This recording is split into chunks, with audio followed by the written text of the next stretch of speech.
Hey everybody, it's Dina Rico from the Creativity Cave, and I'm super excited to share with you this adorable card. I've got some really fun tips and tricks to help you create it. It's very easy and it's just super springy, and I hope you're gonna love it. There's one other thing. It uses my favorite thing of all, watercoloring. So let me show you how I created this card. I actually am gonna change it ever so slightly from my sample, and I'll show you what I mean by that. So we're going to start with some watercolor paper. This is our Fluid 100 paper, and that's really important for this technique to have watercolor paper because regular cardstock will just fall apart. I'm going to use my water painter, and I've got a great color combo for this card, which is Melon Mambo, Granny Apple Green, Coastal Cabana, the color that lets us know God loves us, and Mango Melody. So I'm going to start with that Coastal Cabana. On my sample, I used some Pool Party in the background, and I just thought it was a little bit drab and flat, so that's why we're going to switch to Coastal Cabana and see how it works. So I'm going to start with water painter. This is the wash brush, which is this wide flat brush, and I'm going to pick up this ink from the lid of my ink pad. If you struggle to squeeze the ink pad to your lid, just take one of your clear blocks and touch it to the stamp pad, and then you can pick the color up from there. Okay, so I want this to be kind of watery, so I'm just gonna squeeze some of this water out, and I'm just gonna kind of draw lines across my cardstock. I want them to be a little bit wet, not too dry. I'm not doing anything fancy, just drawing some lines across cardstock or my watercolor paper like that. Now you can see it's still shiny, so it's still wet. So the next thing I want to do is to take my ink pad, and we don't want it like this is really shiny. This is just damp. You can probably see the difference in the shine. Like, do you see how it's shinier down there? And you can see it's wet, but it's not as shiny up there. That's what we're looking for. We want not as much of this shine, but more of this type where it's, if you touch it, you can feel that it's wet. The shine is just a little bit too wet, but as we talk, it's drying a little bit.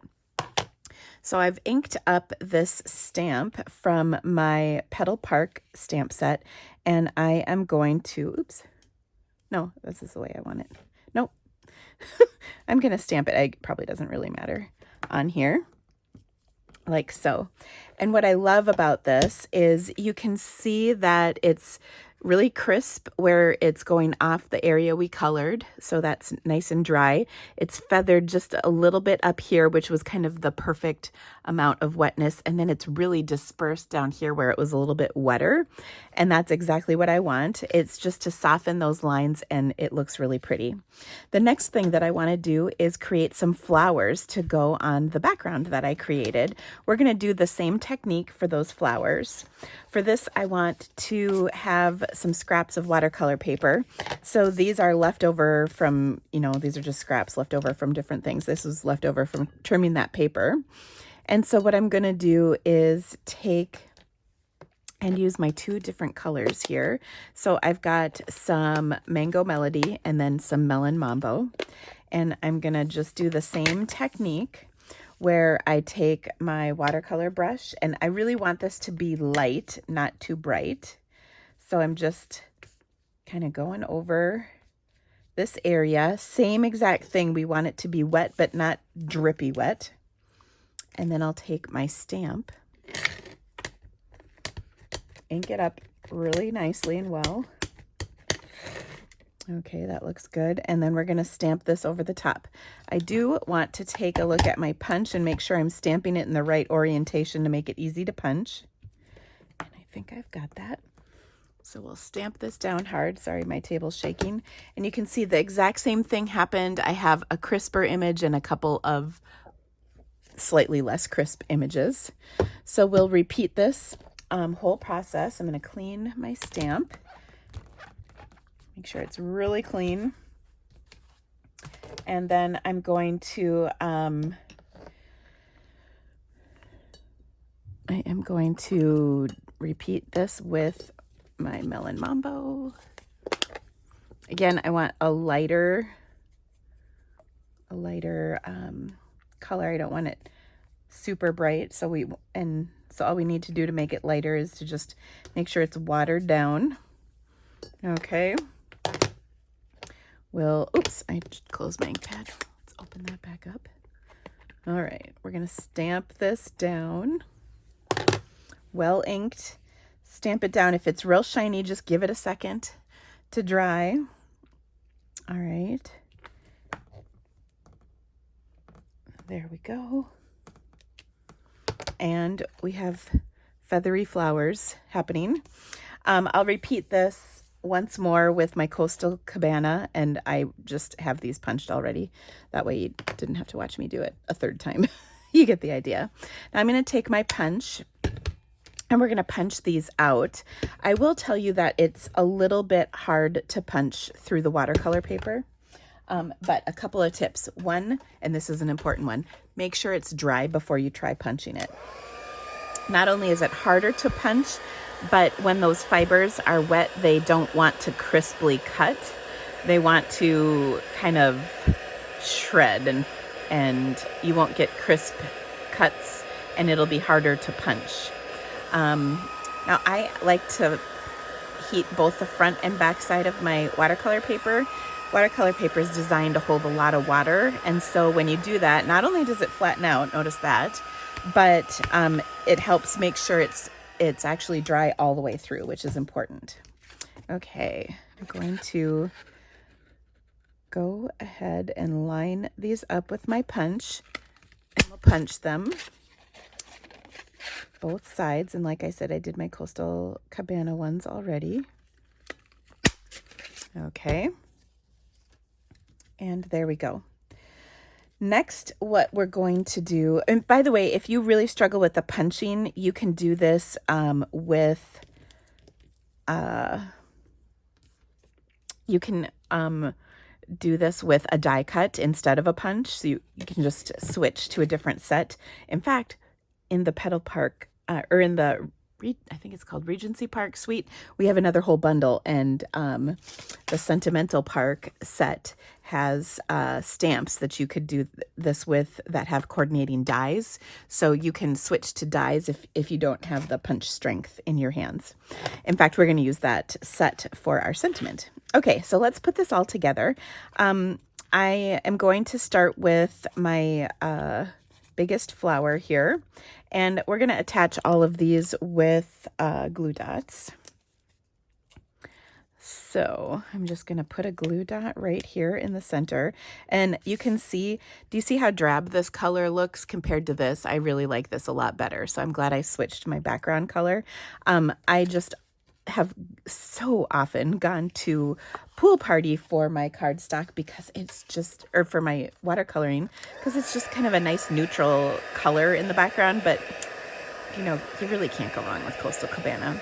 By the way, I'm heating this because it felt a little bit cool to the touch, which means it's still a little damp. And by heating that up, I also flattened it out a bit. So that helped. Okay, now I've got this flower on. I like kind of just putting that first flower on so I can sort of go from there. And then I want to put my flowers on my card, kind of scattered around. Okay, to see where they look the best. So I've got pretty much two of each flower. One of the big one, and I think I'll leave it with that. Now I can hold on to these flowers and save them to use on another project later on. Now before I get putting all of these down, what I want to do is stamp my sentiment before there's stuff in the way. So I pulled out the Thanks, as I mentioned, from the Sentimental Park stamp set, which is another fan favorite of mine. So I'm just going to stamp Thanks in some black StazOn. I like using black StazOn because it's a really crisp, opaque black versus my Memento, and it is also a color that will not bleed with water. So when you're doing a watercolor project, even though we're kind of done with the watercoloring, I like this because it is waterproof. Okay, next I will take, because you never know, you might need to come back and hit it with some water. Or what if you drip a drip of water on your card? It won't matter on the background, but if your sentiment is all messed up, I'm just trying to account for every possibility. I would say that it's not necessarily going to happen, but honestly, I've dripped so many drips of water on things that I thought I was done with that make me kind of mad that that is not out of the realm of possibilities. Same with dropping an ink pad on a project at the end. Have you ever done that? Oh. Okay, so now I'm just kind of wiggling the flower petals to kind of create some dimension, and then I'm glue dotting them onto my card, as you can see, and then we're going to embellish with my favorite, which are iridescent rhinestones. I just love them because they're so pretty, and they just kind of coordinate with whatever color you have on them.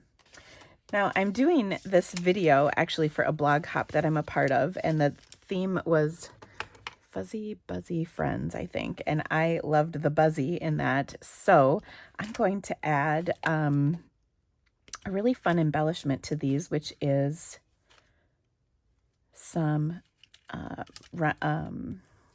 dragonfly trinkets to this, which I think is going to be adorable. So I'm just putting a gem in the center of each of these flowers. And then we need some dragonflies because they're just so cute. So these come in a package. I'm going to pull 2 of them out. Get a whole bunch. I've used quite a few already. And I'm going to attach those with glue dots. Now, you're going to laugh at this. So this roll of glue dots is almost done with, and you can see those dots are really big. But here's another roll of glue dots, and they are much smaller, so I'm going to pull the smaller ones out. I will also say this is an old roll of glue dots, and this is a newer roll of glue dots. I know that because these ones are on the tape versus on the roll, if that makes sense. Okay, so I have to pull them off the backing versus pulling them off the roll. Those of you who've been around glue dots long enough will know what I mean. Okay, but I just like the smaller ones because then they are not sticking out from the body too much, and you can just kind of tuck the leftover in there. And also, oh my gosh, my dog, it's spring almost, and she's starting to shed, I think, like for spring. Okay, so there are my two little dragonflies, which I just love. Okay, let's put our card together because we're just about done. I'm going to, as mentioned, adhere this to, well, I haven't mentioned it. I'm going to adhere this to a 5 1/8 by 3 7/8 inch piece of Granny Apple Green cardstock. And then I'm going to pop this up onto a Coastal Cabana card. And then last but not least, we can add a little bit of fun on the inside of our project as well. Okay, so let me pop this up. I actually have a sheet of dimensional pieces that's almost done. And I love popping up panels like this because I think it just makes the card look fancy, you know? Now this is getting a little bit thick, so mailing this might require an extra stamp, but it's worth it because it's such a beautiful card. Okay, now our final thing is we're going to clean that stamp off really well. Make sure it's nice and clean. And then I'm going to stamp on the inside of my card. Actually, I think I'm just going to stamp the biggest flower. So I'll just ink up one of these and stamp that on the inside like so. And then I also have a single leaf that I can pull from my stamp set. And then we'll add that to this. I love this single leaf. You could also add single leaves to the front of your card if you wanted. Ooh, but I don't want to stamp it in Granny apple green. What was I thinking? I want to stamp it in Coastal Cabana because we're just creating a little bit of a background here. So let's see. I'll stamp one there and there. Okay. And my wet finger will dry and won't be a problem. So that's the inside of my card. Okay, so I decided I would make a tag with these leftover flowers. They were just sitting here. And so here we go. So I'm going to do basically the same process. I'm going to take my, I've die cut a tag from the TaylorMade Tags dies. I'm going to create my background once again with my Coastal Cabana ink. Oops, and my water pen.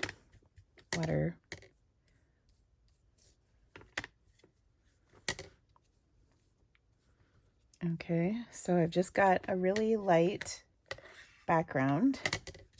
I might need a little bit more color than that. So I'll squeeze my ink pad lid. There we go.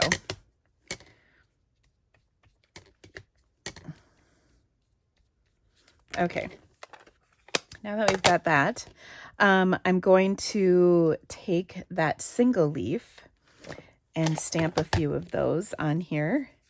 So I'm just going to, maybe I'll use 2 of these, and that will kind of help me figure out where to place my leaves. So I'll put one up here, and I'll put another one down here, and maybe a third kind of over in here. Okay. So that looks good. And then, of course, I want to add a sentiment. So I'll pull my Sentimental Park stamp set out. And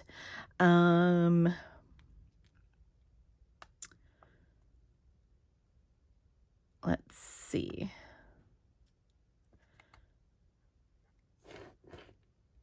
I think, did I do You Are Amazing? Yeah, we'll do You Are Amazing again on here. I think that'll be fine. I'm going to give it a little minute to dry, though. Is this how I was doing this? Yes. Okay, so let's hit this with our heat tool. Now this tag is really fun because you could add this to a bag of treats. You could add this to a bouquet of flowers. You could tie this onto some kind of gift package that went with the card. You know, it would make a really nice coordinated gift. You could tie this around like a big candle. Really just all kinds of options for you. Okay, now that this is dry, I can stamp my sentiment once again.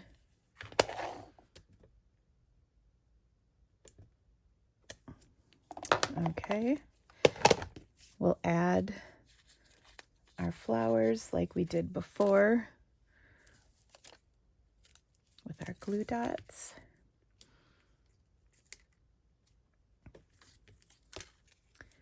And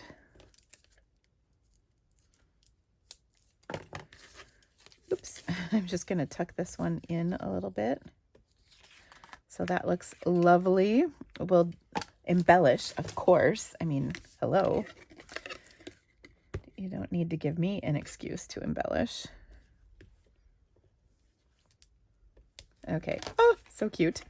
And then I also wanted to add to this our dragonfly.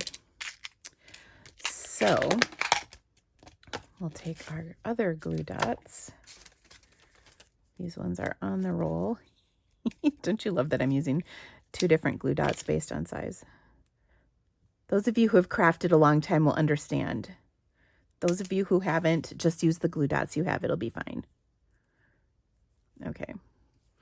And then look, this is a really great way to kind of take up that space that's kind of empty down here. And up here, we'll take it up with our ribbon. So I'll take some of our white organdy glittered organdy ribbon, you know, and add that because, of course, it goes with our rhinestones so well.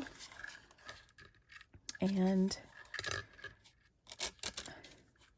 I'm just going to do kind of a long tail. That way I have room to tie it onto things. But here's how we make it pretty, is we'll just tie a little bow to hold this on, okay? And then this way I have room to tie it onto something. Hopefully that makes sense too. So I can tie this onto a vase, I can tie it onto whatever.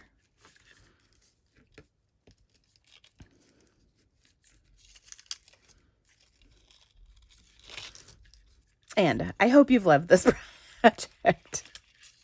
As mentioned earlier, well, actually, the way I will splice this video together, funny probably a little bit, but I love watercolor, and I would love to teach you more about watercoloring. It's so easy. It's so relaxing. It is such a great stress reliever. So check out the details to my watercolor stamp camp. Okay, so there's my tag, and there's my coordinating card. Love it. So thanks for stamping with me. Anyway, I hope you love this project. It is so much fun to create, and it makes just such a beautiful card. If you loved this, please consider joining me for my Watercolor Stamp Camp 2023. It is coming up. Registration just opened. It is going to be an epic event. I stand by that. I am so excited.